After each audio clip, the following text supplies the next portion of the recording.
Hi friends, आपका फिर से एक बार स्वागत है आपके अपने YouTube चैनल पे। आज की कहानी है कृष्ण भगवान पे, उड़ीसा राज्य की पुरी में, जहां आज भी कृष्ण भगवान का दिल धड़क रहा है। तो चलो शुरू करते हैं आज की कहानी और वीडियो को पूरा देखिए बिना स्किप करे। चलो शुरू करते हैं कहानी।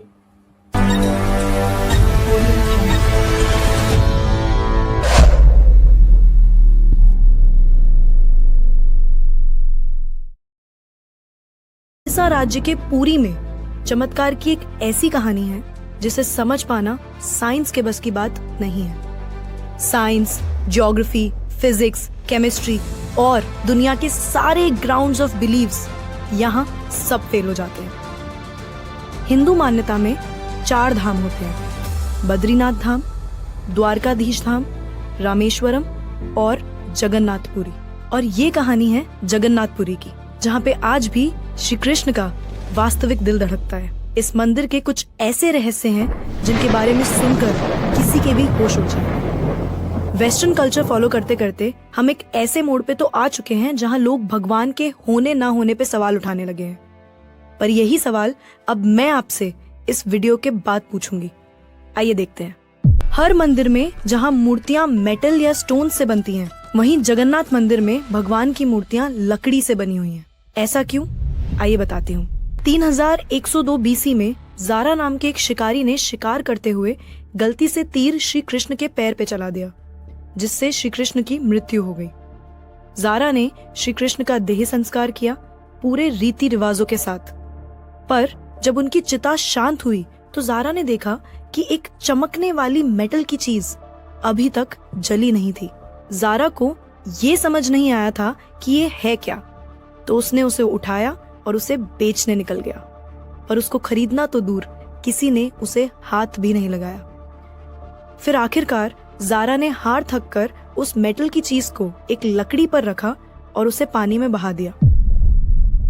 गुप्त साम्राज्य के समय अवंती के राजा इंद्रद्युम्न, जो कि विष्णु जी के बहुत बड़े भक्त थे, उन्हें एक दिन सपने में आकर विष्णु जी ने एक नदी में डुबकी लगाने को कहा और ये भी कहा कि एक लकड़ी के तने में तुम्हें उस नदी में मैं मिलूंगा। इस सपने को देखकर अगले ही दिन राजा डुबकी लगाने चले गए। डुबकी लगाते वक्त राजा को नदी में थोड़ी ही दूर एक लकड़ी का तना भी दिखा। बिना देर किए राजा तने तक पहुंचे और उस तने को महल में ले आए। फिर राजा ने कुछ बहुत नामी काश्तकारों को बुलाया, पर उनमें से कोई भी उस लकड़ी से एक मूर्ति नहीं बना पाया। कई दिन बीत जाने के बाद एक काश्तकार महल में आया और उसने राजा से कहा कि ये मूर्ति मैं बनाऊंगा, पर मेरी एक शर्त है।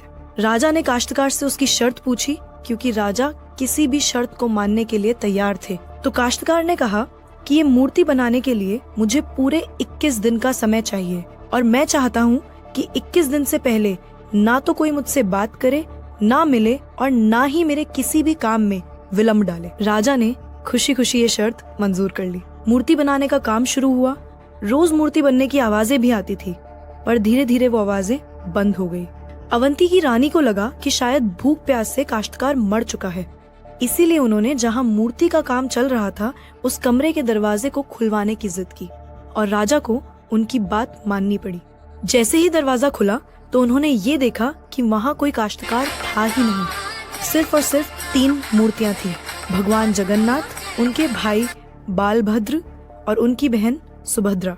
और उसी जगन्नाथ जी की मूर्ति में वो मेटल वाली चीज भी रखी गई थी, जो कि कुछ और नहीं, श्री कृष्ण का धड़कता हुआ दिल था। ये कोई नॉर्मल ह्यूमन हार्ट नहीं है, ये एंशिएंट एडवांस टेक्नोलॉजी का क्लियर सबूत है। ये हार्ट एनर्जी ट्रांसमिट करता है, इसीलिए idols in the Jagannath temple are made up of wood. सिर्फ यही नहीं, हर 12 साल में एक बार भगवान की नई मूर्ति स्थापित की जाती है और भगवान के दिल को उस मूर्ति में शिफ्ट किया जाता है। ये किया इसलिए जाता है क्योंकि जो energy transmitting device, if we talk scientifically, उस मूर्ति में होता है, वो इतनी एनर्जी ट्रांसमिट करता है that the wood gets depleted with time, और इसीलिए उसे बदलने की जरूरत होती है। पर इसे बदलने का प्रोसेस भी इसी की तरह बहुत इंटरेस्टिंग है। हर 12 साल में एक दिन ऐसा होता है जिस दिन मंदिर में किसी को एंट्री नहीं मिलती। पूरी शहर की बिजली काट दी जाती है। मंदिर के मेन पंडित की आंखों पे पट्टी और हाथों में बड़े और मोटे ग्लव्स पहनाए जाते हैं और 100% अंधेरे में इस दिल को निकालकर नई मूर्ति में फिर से स्थापित किया जाता है। जिन पंडितों ने इतिहास में ये सेरेमनी करी है, उनका कहना है कि उन्होंने देखा तो कभी नहीं, पर इस चीज को, जिसे हम ब्रह्म पदार्थ भी बोलते हैं, इसे हाथों में पकड़ने पे ऐसा लगता है जैसे जिंदा खरगोश पकड़ लिया हो।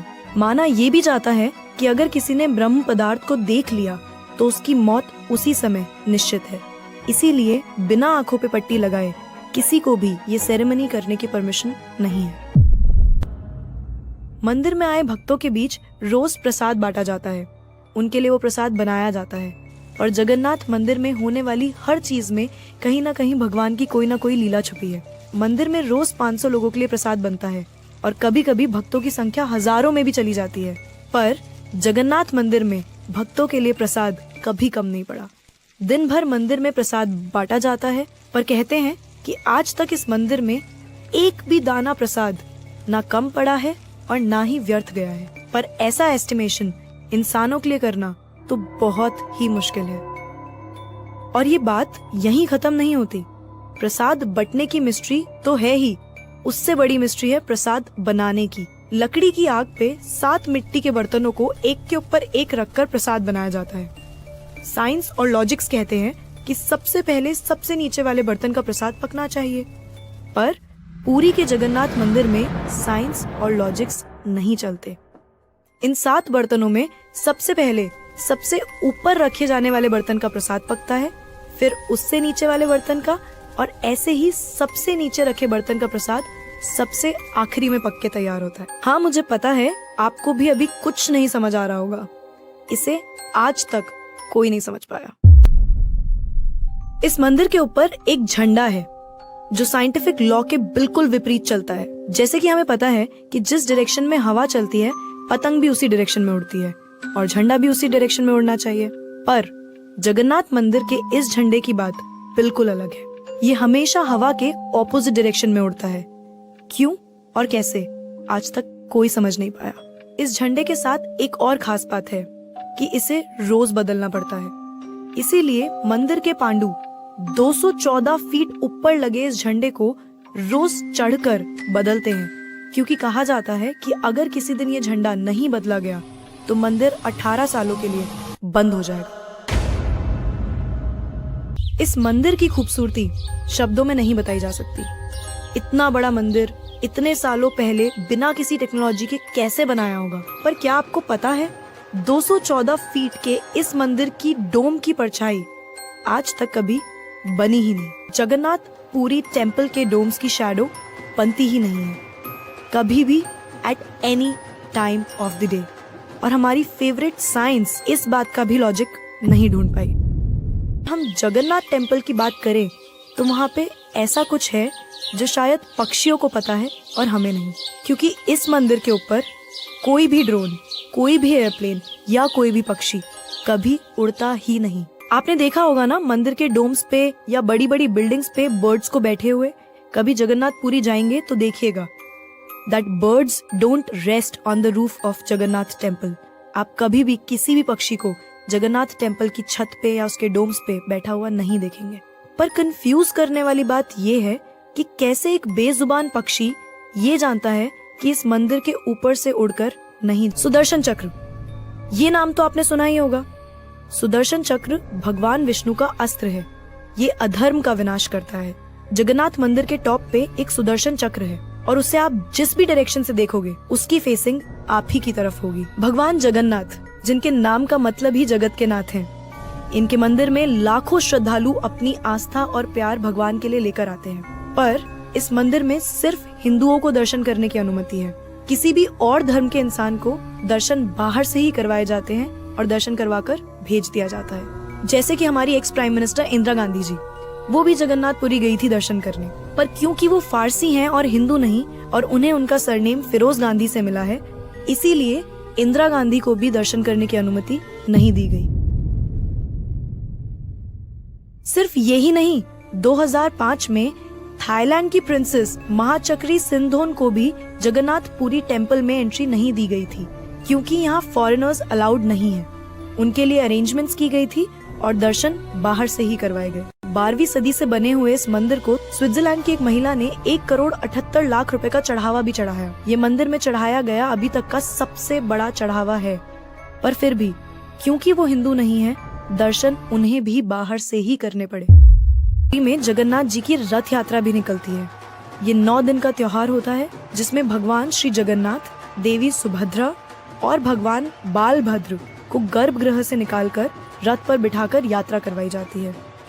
माना जाता है कि ये यात्रा इसलिए निकलती है क्योंकि भगवान इन 9 दिनों में प्रजा के बीच आकर प्रजा के सुख दुख को खुद देखते हैं और इस यात्रा में लाखों करोड़ों भक्तों की भीड़ हर साल इस यात्रा का हिस्सा बनती है। जगन्नाथपुरी मंदिर की मिस्ट्रीज यहाँ खत्म नहीं होती।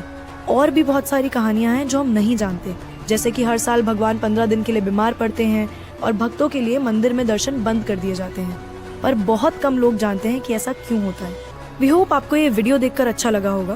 तो अब मैं आपसे पूछना चाहती हूँ, आपको क्या लगता है, भगवान सच में होते हैं? जय जगन्नाथ बोलो, जय जगन्नाथ, जय जगन्नाथ।